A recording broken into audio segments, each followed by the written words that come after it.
তো বন্ধুরা, supplementary voter লিস্টে যাদের নাম ডিলিটেড মানে বাদ গেছে তারা ট্রাইব্যুনালে কিভাবে আবেদন করবেন, আবেদনপত্রের সঙ্গে কি কি কাগজ দিবেন আমরা জানবো।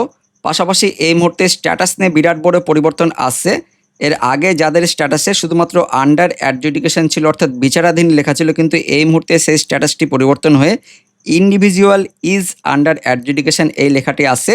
এবং এর পাশাপাশি সাপ্লিমেন্টারি লিস্টে যাদের নাম ডিলিট হয়েছিল অর্থাৎ বাদ গিয়েছিল তাদের স্ট্যাটাসে এর আগে লেখা ছিল excluded in supplementary list dated 23/3/2026, কিন্তু এই স্ট্যাটাস বর্তমানে পরিবর্তন হয়ে লেখাটা আসছে অনস্ক্রিনে দেখতে পাচ্ছেন, under adjudication deleted list dated 23/3/2026, অর্থাৎ 23/3/2026 তারিখে ডিলিটেড লিস্টে কিন্তু এই ব্যক্তির নাম রয়েছে, এই স্ট্যাটাসই বর্তমানে আসছে।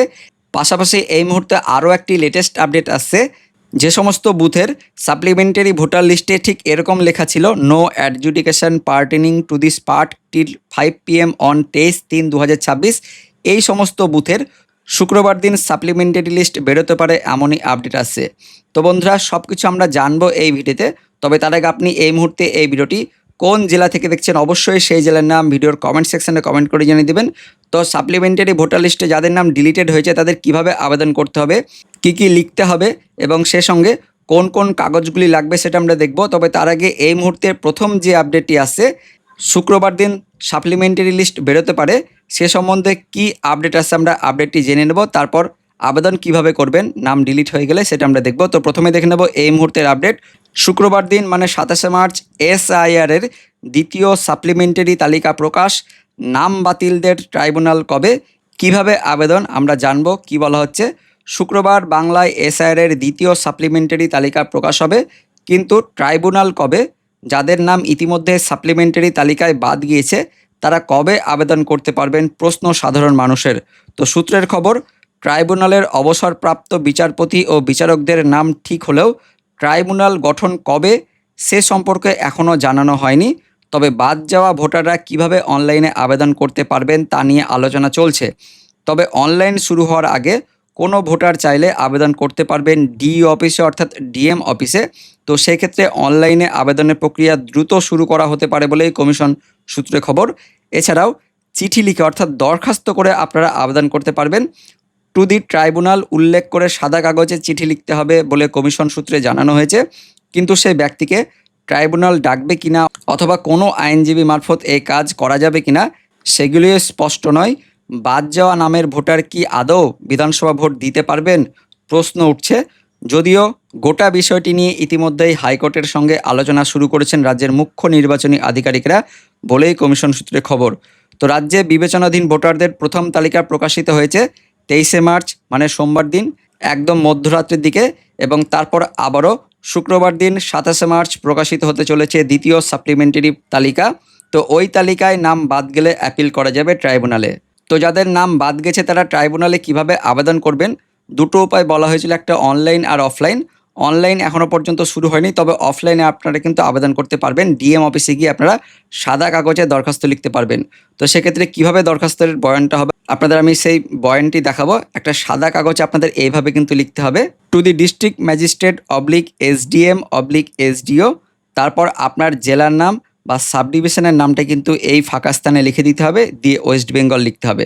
তারপর সাবজেক্টের এখানে লিখতে হবে appeal for restoration of my name in voter list, তারপর নিচের লাইনে স্যার /ম্যাডাম, তারপর এই ফাঁকা স্থানে আপনার নিজের নাম লিখতে হবে, অর্থাৎ যার নাম ডিলিট হয়ে গেছে তার নাম এখানে লিখতে হবে, সেই ব্যক্তির নাম বা আবেদনকারীর নাম এখানে লিখতে হবে, তারপর তার পিতার নাম লিখতে হবে অর্থাৎ সন অফ বা ডটার অফ, এই স্থানে তার পিতার নাম লিখতে হবে। দেখতে পাচ্ছেন লেখা রয়েছে ফাদার্স নেম অর্থাৎ পিতার নাম লিখতে হবে, দিয়ে কমা দিয়ে a permanent resident of assembly constituency, এখানে আপনার বিধানসভার নামটা লিখতে হবে নম্বর সমেত, বিধানসভার নম্বর এবং নাম এই স্থানে লিখে দেবেন। তারপর কমা দিয়ে পার্ট নম্বর মানে আপনার বুথের নম্বরটা লিখতে হবে, এবং তারপর আপনার ভোটার কার্ডের নম্বরটা এখানে লিখে দিতে হবে, দিয়ে কমা দিয়ে লিখবেন humbly submit this appeal for your kind consideration.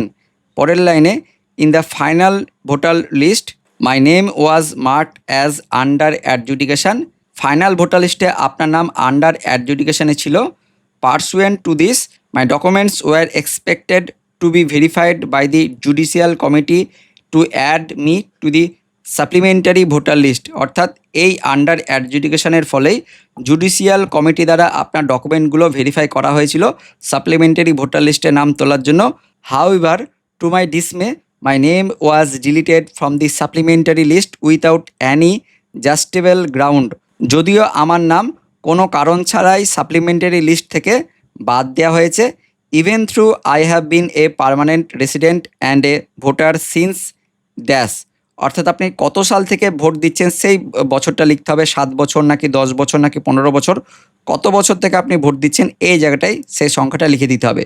তো শেষ লাইনে বলা হচ্ছে, যদিও আমি একজন স্থায়ী বাসিন্দা এবং আমি এত বছর থেকে ভোট দিচ্ছি।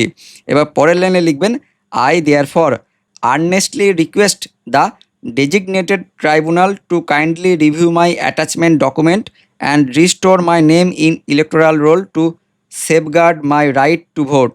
এবং এই জন্যই আমি যে সমস্ত ট্রাইব্যুনাল গঠন করা হয়েছে সেই ট্রাইব্যুনালের কাছে আমি অনুরোধ করছি এবং আমার সমস্ত ডকুমেন্ট দিচ্ছি যাতে আমার নামটি ভোটার লিস্টে তোলা হয়, যাতে আমি ভোট দিতে পারি। তারপর থ্যাঙ্কিং ইউ, অর্থাৎ ধন্যবাদ, ইয়োর্স ফেথফুলি, ধন্যবাদান্তে বা বিনীত, আপনার এখানে সই হয়ে যাবে। ইয়োর্স ফেথফুলিটি আপনারা ডান দিকে লিখে দেবেন। তারপর সিগনেচার অফ অ্যাপ্লিক্যান্ট, মানে যে আবেদনকারী তার এখানে কিন্তু সই করতে হবে, যেটা বললাম। আর নিচের দিকে আপনার মোবাইল নম্বর এবং কবে আপনি এই আবেদনপত্রটি বা দরখাস্তটি এসডি অফিস বা ডিএম অফিসে জমা দিচ্ছেন সেই তারিখটা কিন্তু লিখে দেবেন এবং কোথায় জমা দিচ্ছেন সেই স্থানটাও কিন্তু এখানে দিয়ে দেবেন। এবং এই আবেদনপত্র বা দরখাস্তের সঙ্গে আপনাদের কিন্তু কোন কোন কাগজপত্রগুলো দিতে হবে সেটা আমরা দেখব। এই বাংলা লেখা থেকে দেখে নেব, তাহলে আপনাদের বুঝতে সুবিধা হবে। এই যে এখানে রয়েছে কোন কোন কাগজপত্র আপনারা দিবেন এই দরখাস্তের সঙ্গে। তো ট্রাইব্যুনালের জন্য প্রয়োজনীয় নথিপত্রের তালিকা, প্রথমত বলা হচ্ছে শিক্ষা সংক্রান্ত শংসাপত্র, অর্থাৎ আপনার যাবতীয় যা রয়েছে শিক্ষা সংক্রান্ত সার্টিফিকেট, মাধ্যমিকের অ্যাডমিট কার্ড, সার্টিফিকেট, উচ্চ মাধ্যমিক, গ্র্যাজুয়েশন যা রয়েছে যদি থাকে অবশ্যই দিয়ে দিবেন। ওবিসি সার্টিফিকেট যদি থাকে সেটাও দিবেন। নিজের আধার কার্ড দিবেন। তার পাশাপাশি 2002-এর ভোটার লিস্টটা দিবেন। যে ভোটার লিস্টে আপনি লিঙ্ক দেখিয়েছেন, আপনার মা হোক, বাবা হোক, বা ঠাকুরদা ঠাকুরমা, বা দাদু দাদি, এদিকে আপনার নানা নানি, যেই হোক যার আপনি দেখাচ্ছেন 2002-এর লিঙ্ক, তার সেই ভোটার লিস্টের পাতাটা দিবেন। এবং পাশাপাশি 2002-এর ফ্রন্ট পেজ যেটা সেটাও কিন্তু দিতে হবে। এবং যাকে দেখাচ্ছেন তার ভোটার কার্ডের জেরক্স দিতে হবে, পাশাপাশি তার আধার কার্ডেরও কিন্তু জেরক্স দিতে হবে যদি থাকে। এবং তারপর নিজের প্যান কার্ড, নিজের রেশন কার্ড, পাসপোর্ট যদি থাকে দিবেন, ড্রাইভিং লাইসেন্স যদি থাকে দিবেন, নিজের জন্ম সার্টিফিকেট বা ফ্যামিলি রেজিস্টার যদি থাকে, জমির দলিল, তার সঙ্গে পর্চা যা থাকবে আপনার যাবতীয় কাগজপত্র, এমনকি ইলেকট্রিকের বিল যদি থাকে সেটাও আপনারা দিতে পারেন। বাড়ি পাওয়ার শংসাপত্র, অর্থাৎ সরকারিভাবে যে সমস্ত বাড়ি দেওয়া হয় তার কাগজপত্র আপনারা দিতে পারেন। টেলিফোন বিল যদি থাকে সেটা দিতে পারেন। আপনার পুরনো ব্যাংকের পাসবই বা এলআইসির কোনো কাগজ যদি থাকে সেগুলো দিতে পারেন। এবং আপনি যদি চাকরির কোনো কিছু পান সেই চাকরির অ্যাপয়েন্টমেন্ট লেটার দিতে পারেন। পেনশনের অর্ডার যদি থাকে সেটা দিতে পারেন। 2011 সালের সেন্সাসের যদি আপনাদের কাগজ থাকে সেটা দিতে পারেন। 2002-এর আগের মেডিকেল কোনো রিপোর্ট থাকলে দিতে পারেন। 2002-এর আগের যে কোনো প্রকার আপনার শংসাপত্র যদি থাকে দিতে পারেন। এবং অন্যান্য সরকারি যে কোনো আপনাদের নথি যদি থাকে দিতে পারেন। এবং তার পাশাপাশি জন্মের শংসাপত্র মানে বার্থ সার্টিফিকেট যদি থাকে দিতে পারেন। এবং তার পাশাপাশি আপনাদের নোটিশ যেটা দেওয়া হয়েছিল হিয়ারিং করার সময়, যে নোটিশ দেওয়া হয়েছিল দেখতে পাচ্ছেন অনস্ক্রিনে, এই নোটিশটাতে কিন্তু আপনারা জেরক্স দিতে পারেন। এটাও কিন্তু আপনাদের একটা প্রামাণ্য নথি হিসেবে কাজে লাগবে। তো এই যে আবেদনপত্র বা দরখাস্ত, এটা আপনাদের সাদা কাগজে লিখতে হবে, অথবা আপনারা কিন্তু এখান থেকে স্ক্রিনশট করে নিতে পারেন। সেটা কিন্তু আপনারা আপনাদের সাদা কাগজে লিখে বা প্রিন্ট আউট করে আপনাদের এসডি অফিস বা ডিএম অফিসে গিয়ে জমা করতে পারেন। তো অনলাইন আবেদনপত্র এখনও শুরু হয়নি ট্রাইব্যুনালে আবেদন করার জন্য, কিন্তু অফলাইনে আবেদনপত্র লিখে বা দরখাস্ত করে জমা দিতে পারবেন। এবং পরবর্তীকালে এই সম্বন্ধে নতুন কোনো আপডেট আসলে অবশ্যই কিন্তু আমরা ভিডিও করে জানিয়ে দেবো। এবং পাশাপাশি এই ভিডিওটি সবারই সাথে শেয়ার করবেন যাতে প্রত্যেকে জানতে পারে যাদের নাম ডিলিট হয়ে গেছে তারা কিভাবে ট্রাইব্যুনালে আবেদন করতে পারবে। তো বন্ধুরা, ভিডিওটি ইনফরমেটিভ হয়ে থাকলে বা ভালো লেগে থাকলে লাইক করবেন, শেয়ার করে দেবেন। চ্যানেলে নতুন দর্শক হয়ে থাকলে চ্যানেলটিকে সাবস্ক্রাইব করবেন। দেখা হচ্ছে পরবর্তী আপডেট নিয়ে, ততক্ষণের জন্য ধন্যবাদ।